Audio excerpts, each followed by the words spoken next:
When the NES first came out, there was only one baseball game. Before long, though, other games came along. Famista was the first of the bunch, a surprise hit that came out in December 1986 in Japan. Now we know Famista as RBI Baseball, the most popular baseball game to come out in the United States in 1988. Many of us owned Bases Loaded instead, another hit Japanese game that received voice synthesis when it came to the United States. And then there was LJN's Major League Baseball. We don't need to say much about that awful game.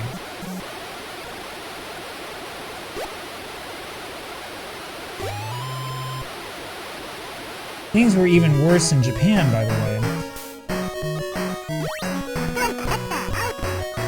Just a glance at the Japanese video game magazines in late spring 1989 will tell you the story. There were baseball games coming out left and right, including a ton of games that never came out in the United States. Alright, so you've got this market that's totally oversaturated. So how do you stand out? How do you make a baseball game that really is different, one that people will notice and remember? And how do you do it when you don't have any of the official licenses? Well, it's simple. Let gamers make their own teams. You choose your team's strength, you choose your name, you choose your team's logo, and now you have your team. You also have some money at the start to power up your players. Well, and that's it. There's no need to worry about salary caps, about rules, or even about having to have the computer manager manage other rosters. You see, Baseball Stars is the baseball RPG for Nintendo, and it really is designed to be exactly like an RPG, except you get money instead of experience points, and you trade that money in for upgrades to your players. Now, the thing that's surprising is that the Japanese and American versions of Baseball Stars are literally copies of one another. Check out Team Creation, for example. The random option in Japanese is called bala bala, which means scattered or all messed up. And this part of the name, Gobanzu, seems to be a reference to the 80s Japanese girl band by the same name. But everything else works exactly the same way. Now I'm going to show you a few secrets. These are actually pretty well known to people who are familiar with the game already, but there are probably at least some of you out there who have never played this one before, so I'll show you how to create some super teams. Okay, we'll start off with a super team. Go to the screen and push down, right, left, down, right, up, and then A. You'll see this message, when isn't it? Write in when it is, formatted exactly like this, and remember the period at the end. Now you've got a team filled with superstars. Next, if you want an all-girls team, go back to the Create a Team screen. Push down, down, right, right. It says, what is a wren? Well, a wren is a bird, of course, so let's put that in. Write in a bird and remember the period. Now you've got an all-women's team. Finally, we can make a super women's team. You do the same code that you did for the men's super team. You'll get the same what is a wren question. Type in a bird. Then you get the when isn't it question. Write in when it is, just like this. And now you've got a team filled with super girl players. Pretty cryptic, right? Well, if you thought that was bad, let me show you the Japanese version. This is extremely cryptic to Westerners unless you've got a pretty deep understanding of classic Japanese literature. The code you put in the Japanese version to get to the super team is exactly the same. However, when you get to the screen, it's obviously different since it's in Japanese. Alright, this says Sudokuin no Shimonoku wa, which is going to confuse you even if you speak some Japanese. This literally means what is the second part of Emperor Sutoku's poem. Now, I'll show you the answer. It's referring to this particular poem. Or to be specific, it's asking you to write down this part over here. You see, Emperor Sutoku was Emperor of Japan during the 12th century. He was placed into exile around 1156 after a successful rebellion against him. Now, legend has it that he became a monk in seclusion and was ignored, becoming a vengeful spirit after death. And that legend gives us some of the coolest artwork I've ever seen. Anyway, this poem means, because the stream is swift, blocked by rocks, the flow of the waterfall might split, yet in the end, I believe we shall meet again. Well, it's a lovely poem on the surface, but it has political significance. It represents his undying hope for reconciliation. And honestly, it really is a cryptic thing to put in a baseball game on the Famicom, don't you think? Anyway, you put in the second part of the poem, Walade Mosue ni Awa Muto Tso Mofu, like this, and you have to get the two lines formatted right. Trust me, I've done this wrong several times. Once you've done it right, you can put in your own team name if you want. And now you have the super team. Now for the women's team, you'll come across this puzzle. Ono no komachi no shimonoku wa. This means, what is the second part of Ono no Komachi's poem? Ono no Komachi was a legendary 9th century female poet. She's the only woman among Japan's 6 poetic immortals. There are all sorts of legends about her. In fact, there's too many to list here. And you guessed it, there's a famous poem by her that it is referring to. That would be this poem, or to be specific, it refers to these 2 lines here. This is translated as, "The color of flowers has already faded away, while in vain I've grown old, staring at the falling rains of life." Anyway, you put the second part of the poem, "Wakami yoni furu nakame seshima ni," into the game in Japanese like this. Again, make sure you get the spacing right. And now you have your girls' team. Unfortunately, there doesn't seem to be a way to make the super-powered girls team in the Japanese version of the game. I have been searching for it and just haven't found it. Honestly, I'm not really sure why. I also never thought that I'd wind up explaining classical Japanese poetry in a video about an old Nintendo game, but here we are.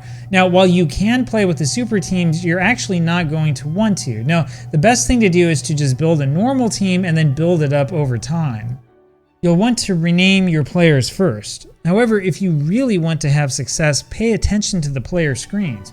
You want your team filled with players who have potential ratings of 80, if not higher. These players with ratings in their 50s should simply be released. You can sign rookies with better potential ratings, and you'll find ones with great potential ratings if you look often enough. And if you want to find female rookies, remember to push down on this screen and choose female. The best way to play this game is to get as many high potential players on your team as possible, and then you play games slowly and you build them up. But like I said, make sure that you give them names so that you know who they are. Now in the beginning, your team will be awful. You want to play a bunch of games against the SNK Crushers. You won't get much money for beating them, but you can fix that. When you go to upgrade your players, make sure that you add at least 1 point to their prestige. The more prestige your players have, the more fans you'll attract. If you play 2-player versus games, you won't get any money even if you win. So the secret is to make a 2-player league featuring your team and the lovely ladies. The lovely ladies have the highest prestige in the game, even though they're not the best team in the game. Anyway, have them be player 2 and have their pitchers hit every one of your batters to lead off the game. Do this over and over again until you have a 10-run lead, and then strike everybody out. When they come up to bat, strike them all out on 3 pitches. You'll win, and you'll get a huge payday as a result. It's tedious. It usually takes about 10 minutes to play a game like this, and you're going to want to do it a couple of times. After improving your team a little bit, though, it should be a little easier to beat the other teams, and then you'll get to the point where you actually will stand a chance if you have a normal league with normal teams. Now you'll notice that I haven't said too much about the gameplay itself. There are ups and downs. Hitting is easy, thankfully, but it's not much fun if your players have bad stats. Pitching is also pretty easy. Fielding is kind of questionable, unfortunately. There are times where the game just gets in your way. Since there isn't any radar, you won't be able to see where your outfielders are. Actually, the game does have a loose auto-fielding system to help you out. The fielder should be close to the right position when the ball is hit to him or her. But it still can be really frustrating, especially if your team is underpowered. But you know, the thing about Baseball Stars is that it's one of those games where the game itself actually is not the selling point. Now, the thing that really makes this addicting is upgrading your players. It's the RPG element. This is what the advertisement for the game looked like in Japanese. This part here describes the customizability of the game, the key feature that we've been talking about. There was also apparently a giveaway connected with the release. And you know, I don't think I've ever seen the lovely ladies wearing something like that. Anyway, Baseball Stars got a pretty positive rating when it was first featured in Weekly Famitsu. By the next issue, though, there was an article asking whether the game was a complete game changer for sports games. That issue featured all sorts of in-depth coverage that I haven't seen in any of the FAQs in the West, such as the relationship between player defensive ratings and their ability to throw the ball quickly. There are also these complex analyst charts of defensive ability, and this one maps out the game's cutoff throw system. I browsed through a few more issues, but I didn't see anything about the poems to unlock the hidden teams. I'm not sure how people will figure that stuff out at first. Anyway, here in the United States, I'm not sure that there were even any advertisements created for the game because I haven't found any. Well, one thing is for certain, Nintendo Power did not cover Baseball Stars. The closest they came was a very brief mention in the NES Planner section that most people didn't look at. I haven't found anything in GamePro, and there was nothing in several issues of Video Games and Computer Entertainment that I looked through. Now, I was able to find Baseball Stars mentioned in a few newspaper advertisements from 1989. It was listed as one of the hottest NES games of the month in late September in Fremont, Nebraska. And if you were lucky, you could snag a copy for about $45 at Macy's for a limited time. But you know, that was it. I've never seen a magazine advertisement for Baseball Stars in the US. Now, believe it or not, Baseball Stars was a sleeper hit despite the lack of advertising. In fact, it was so popular that it led directly to a sequel, but only in the United States. Baseball Stars 2 for the NES looks a lot like the original. However, there's a problem. You can't change the name of your team, and there are no secret codes for female players. You also can't change the names of any of the players. The gameplay is just like the original, but a lot slower. I'm honestly not sure how they managed to screw this one up so badly. It plays like a poorly produced hack instead of the sequel to one of the best Nintendo games of all time. Anyway, stay away from the NES sequel at all costs. However, there is also an arcade version of the game, plus a home Neo Geo version. Both of them came out a year after the NES original, and chances are that you might not know about those. The Neo Geo was an arcade unit that used cartridges, kind of like a spruced up home video game system but in the arcade. The home console was exactly the same as the arcade version, which is actually really impressive. Of course, the system was also 4 times more expensive than the competition, which is why most people didn't have one. Anyway, Baseball Stars Professional was one of the games that was bundled in when it was first sold. The gameplay is similar to the NES version, though with much better graphics. And as you play, you'll start to see where Ken Griffey Jr. Presents Major League Baseball got its ideas from. In particular, the reactions batters have to striking out are very similar to what you see in the Griffey game.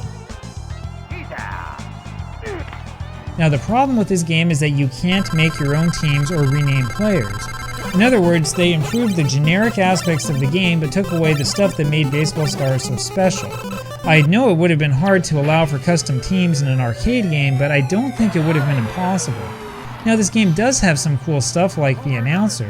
However, he sounds bored. And as he rounds the bases, he loves to egg that crowd on. And proud he should be. He hit that ball a country mile. He just loves to hit homers here in this park. I thought the Japanese version might have a better announcer, but it turns out that their voices are all still in English, unfortunately. Anyway, I found this game really disappointing. You know, it really is baffling to me why they took away the ability to create your own team and change and customize your own players. I mean, that's what made Baseball Stars stand out. This game was just a standard unlicensed baseball game, and there really is nothing special to see here. Now, there was a sequel for the Neo Geo as well, and it happens to be one of the best baseball games of its generation. Baseball Stars 2 on the Neo Geo and in the arcade is 1,000,000 times better than the NES version. The graphics in this game are simply awesome. My pitcher was injured after a fight in the first inning of my first game, which really was a surprise. This is more an arcade game than a serious baseball simulation, but seriously, who cares?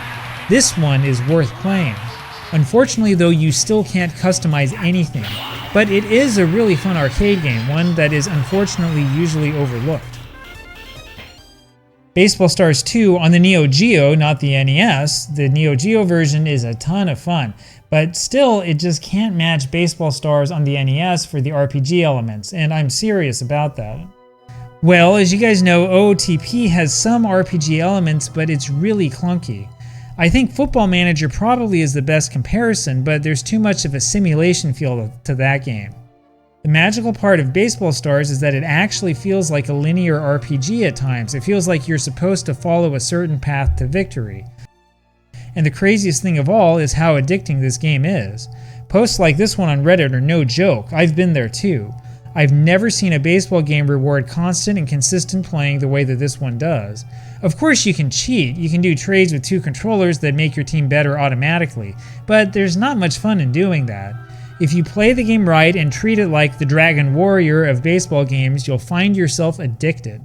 Well, and that's the reason why people love it so much. So there you have it, Baseball Stars, the game that combined classical Japanese poetry, RPG elements, and customizability to make the ultimate baseball experience.